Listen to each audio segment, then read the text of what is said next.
Mahkamah Konstitusi atau MK akan membacakan putusan sengketa perselisihan hasil pemilihan umum atau PHPU pemilihan presiden dan wakil presiden 2024 hari ini.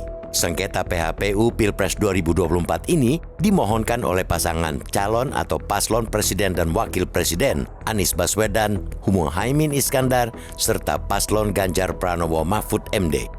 Keduanya mendalilkan bahwa dalam Pilpres 2024 yang dimenangi oleh Prabowo Subianto Gibran Rakabuming Raka itu telah terjadi kecurangan yang bersifat terstruktur, sistematis, dan masif.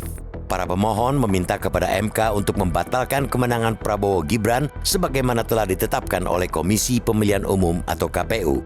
Putusan dibacakan setelah 8 majelis hakim konstitusi yang dipimpin Ketua MK Suhartoyo menyidangkan perkara PHPU 2024 sejak 27 Maret hingga 5 April 2024 atau setelah 14 hari berdasarkan pasal 50 Peraturan MK nomor 4 tahun 2023.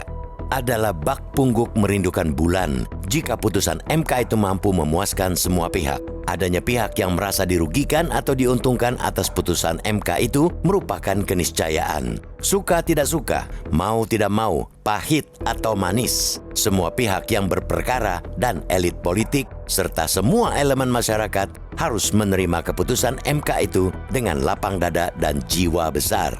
Meski putusan yang dibuat MK dinilai tidak memenuhi rasa keadilan publik, keadilan hukum dan fakta hukum, serta bukti-bukti yang ditampilkan dalam persidangan sekalipun, putusan MK tersebut tetap harus dihormati dan dipatuhi.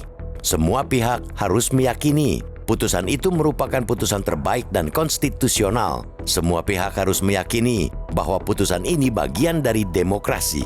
Mengapa kita semua harus berbesar hati menerima dan mematuhi putusan MK tersebut? Jawabnya, karena kita ingin menomorsatukan persatuan bangsa. Peluang konflik pasca putusan ini sangat besar. Jangan sampai para elit politik justru mengipasi masyarakat dan memobilisasi massa untuk menolak hasil putusan MK yang bisa memecah belah bangsa ini.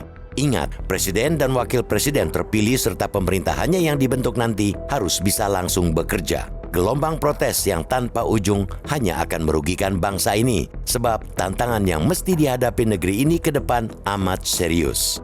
Situasi geopolitik global saat ini tengah mendidih akibat sederet konflik wilayah seperti perang Rusia-Ukraina yang belum selesai, konflik Israel-Hamas, dan konflik Israel-Iran kian menambah titik didih situasi global.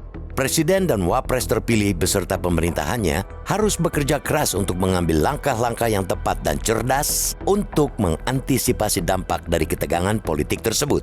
Akibat ketegangan tersebut, misalnya, harga minyak mentah global melonjak, bahkan diprediksi bisa menembus $100 US per barel mengingat potensi konflik yang bakal terus berlangsung.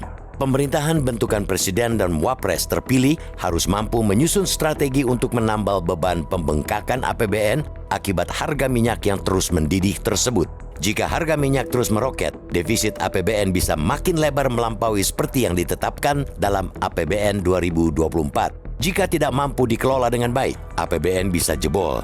Belum lagi nilai tukar rupiah yang terus amblas terhadap dolar Amerika Serikat akibat konflik ini. Pemerintah ke depan juga harus dihadapkan pada surplus neraca perdagangan yang terus melorot di bawah 1 miliar US dollar per bulan sepanjang Februari dan Maret 2024. Biang kerok dari melorotnya surplus neraca dagang ini adalah anjloknya kinerja ekspor. Secara kumulatif, nilai ekspor Indonesia Januari-Februari 2024 mencapai 39,80 miliar US dollar atau turun 8,81% jika dibandingkan dengan periode yang sama tahun 2023. Sementara itu, ekspor non-migas mencapai 37,19 miliar US dollar atau turun 9,24%. Dengan melihat tantangan ke depan yang semakin berat, sudah saatnya semua pihak elemen bangsa, elit politik, dan masyarakat mengedepankan persatuan bangsa dan kepentingan bersama. Jangan sampai bangsa kita terjerembab dan tercerai-berai akibat hasrat perpecahan tanpa berkesudahan.